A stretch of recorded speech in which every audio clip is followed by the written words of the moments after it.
Amphoteric substances. Acidic substances क्या होते हैं, बेसिक सब्सटेंसेस क्या होते हैं और एम्फोटेरिक सब्सटेंसेस क्या होते हैं, आज हम इनके बारे में समझेंगे। लेकिन इस एसिड, बेसिक और एम्फोटेरिक सब्सटेंस के समझने से पहले हम आपको थोड़ा समझेंगे कि ऑक्साइड्स क्या होते हैं। ऑक्साइड्स क्या होते हैं बेटा, अगर आप डेफिनेशन नोट करना चाहें तो what are the oxides. Oxides क्या होते हैं तो आप कह सकते हैं द बाइनरी कंपाउंड्स,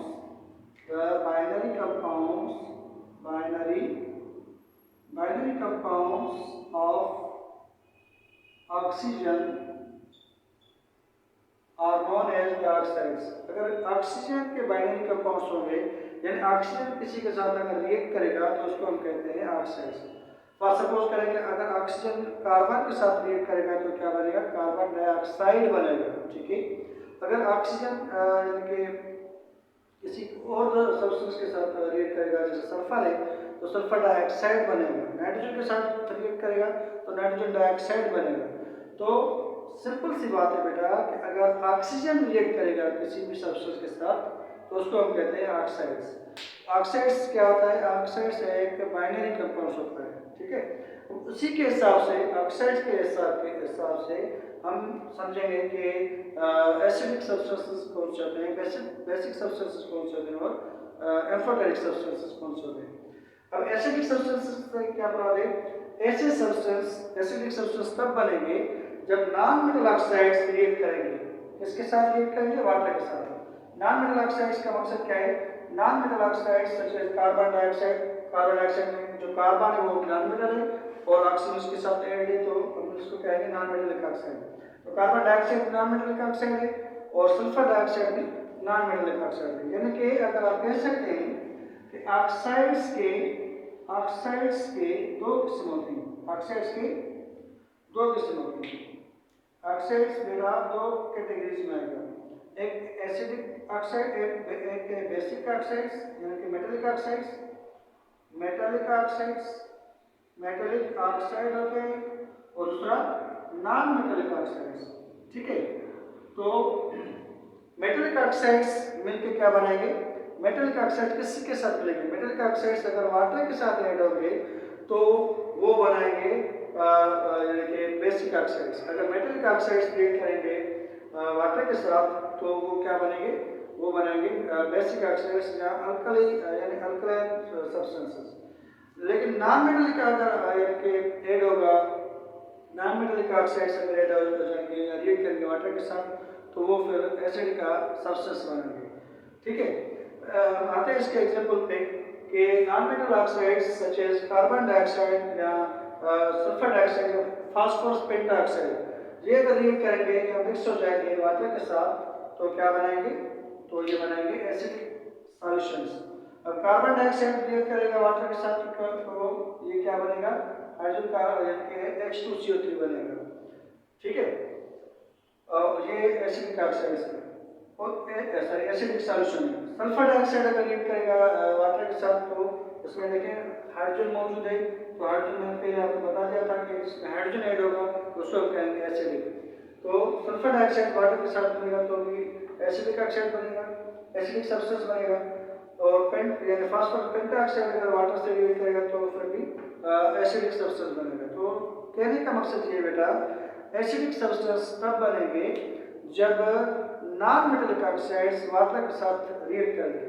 जितने भी नॉन मेटल ऑक्साइड्स होंगे वो अगर वाटर के साथ ऐड करेंगे या वाटर के साथ रिएक्ट करेंगे तो क्या बनेगा, एसिडिक सब्सटेंस बनेगा। ठीक है, ये था एसिडिक सब्सटेंस। बेसिक सब्सटेंस क्या होते हैं, मेटलिक ऑक्साइड्स जब रिएक्ट करेंगे, जब मेटलिक ऑक्साइड्स वाटर के साथ रिएक्ट करेंगे तो फिर क्या बनेगा, तो फिर बनेगा बेसिक सॉल्यूशन। बेसिक सॉल्यूशन को आप दूसरे लफ्जों में अल्कलाइन भी कह सकते हैं, अल्कलाइन सॉल्यूशन। अल्कलाइन सॉल्यूशन का मकसद क्या है, जो जिसका यानी कि टेस्ट बिटर हो। ठीक है, जो metallic oxide such as sodium peroxide या पोटेशियम पेरोक्साइड या कैल्शियम ऑक्साइड, ये अगर रिएक्ट करेंगे वाटर के साथ, रेडिली रिएक्ट करेंगे वाटर के साथ यानी क्विकली रिएक्ट करेंगे वाटर के साथ तो फिर क्या बनेगा, बेसिक सॉल्यूशन बनेगा। अब मिसाल के तौर पर K2O रिएक्ट करेगा इसके साथ वाटर के साथ तो पोटेशियम हाइड्रोक्साइड बनेगा। सोडियम ऑक्साइड अगर रिएक्ट करेगा इसके साथ H2 के साथ तो सोडियम हाइड्रोक्साइड बनेगा। कैल्शियम हाइड्रोक्साइड अगर रिएक्ट करेगा तो फिर कैल्शियम हाइड्रोक्साइड बनेगा। अब इसमें क्या है, इसमें AdOH, अगर OH ऐड है तो ये कहलाएगा क्या, ये कहलाएगा बेसिक। अगर H मौजूद है, H मौजूद है तो ये कहलाएगा एसिडिक। ठीक है, इसमें पोटेशियम जो है वो मेटल है, सोडियम भी जो है वो मेटल है और कैल्शियम वो भी मेटल है। लेकिन इसमें अगर देखेंगे कार्बन जो है वो क्या है, नॉन मेटल, सल्फर क्या है, नॉन मेटल, फास्फोरस क्या है, नॉन मेटल।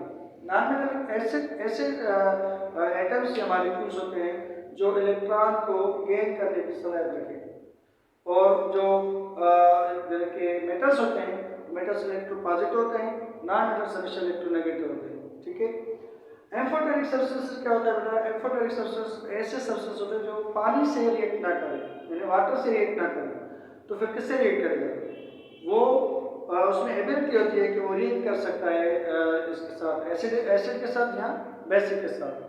जब कोई भी मेटलिक ऑक्साइड्स, कुछ मेटलिक ऑक्साइड्स, सारे नहीं, कुछ मेटलिक ऑक्साइड्स, कौन से मेटलिक ऑक्साइड्स हैं, सच एज जिंक ऑक्साइड जो है या एल्यूमिनियम ऑक्साइड, ये अगर वाटर से तो रिएक्ट नहीं करते, लेकिन ये इनमें क्या एबिलिटी है टू रिएक्ट विद एसिड्स और बेसिस, ये एसिड के साथ रिएक्ट कर सकते हैं और बेसिक के साथ भी रिएक्ट कर सकते हैं। तो कहने का मकसद ये है कि ऐसे सब्सटेंस जो एसिड के साथ रिएक्ट करें और बेसिक के साथ रिएक्ट करें तो उसको हम कहते हैं एम्फोटेरिक। एम्फोटेरिक सब्सटेंस की डेफिनेशन क्या है, एम्फोटेरिक सब्सटेंस की डेफिनेशन नोट करें, what are the amphoteric. Amphoteric क्या होता है बेटा, amphoteric substances are those substances,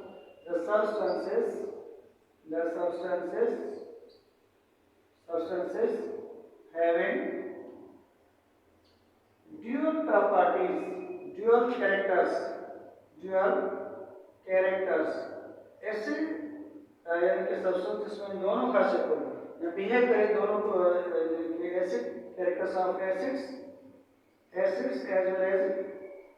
as well as base, ऐसे सब्सटेंस जिसमें दो प्रॉपर्टीज हैं, एसिड्स की भी और बेसिस की भी, या वो रिएक्ट करे एसिड के साथ भी और बेस के साथ भी, तो उसको हम कहते हैं एम्फोटेरिक सब्सटेंसेस। तो एम्फोटेरिक सब्सटेंस पानी के साथ कभी भी रिएक्ट नहीं करेगा, बल्कि वो एसिड और बेस के साथ रिएक्ट करके फिर एम्फोटेरिक सब्सटेंस बनाएगा। अब मिसाल के तौर पर एल्यूमिनियम ऑक्साइड है, सोडियम हाइड्रोक्साइड के साथ रिएक्ट करेगा। सोडियम हाइड्रोक्साइड का एसिड बेस है, तो जब सोडियम हाइड्रोक्साइड के साथ एल्यूमिनियम ऑक्साइड रिएक्ट करेगा तो फिर क्या बनेगा, सोडियम एल्यूमिनेट बनेगा, सोडियम एल्यूमिनेट, और वाटर जो होगा वो रिमूव हो जाएगा। और उसका अलावा अगर हम उसी एल्यूमिनियम ऑक्साइड को अगर रिएक्ट करेंगे एसिड के साथ तो फिर क्या बनेगा, एल्यूमिनियम क्लोराइड बन जाएगा, और उसके अलावा जो वाटर होगा वो सेपरेट हो जाएगा, ये वाटर रिमूव हो जाएगा। अब देखिए एसिडिक और बेसिक जो सब्सटेंस होते हैं, एसिडिक में भी वाटर ऐड हो रहा है, बेसिक में भी वाटर ऐड हो रहा है, इसके साथ ऐड हो रहा है नॉन मेटल और मेटल के साथ। लेकिन इसमें क्या हो रहा है, इसमें वाटर रिमूव हो रहा है, वाटर इसमें क्या हो रहा है बेटा, इसमें वाटर रिमूव हो रहा है। जब वाटर रिमूव हो जाएगा और एसिड या बेस के साथ कोई भी मेटल ऑक्साइड्स रिएक्ट करेगा तो उसको हम कहते हैं एम्फोटेरिक।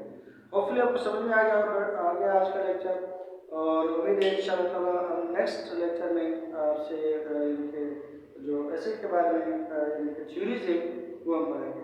ठीक है, इसका आप स्क्रीनशॉट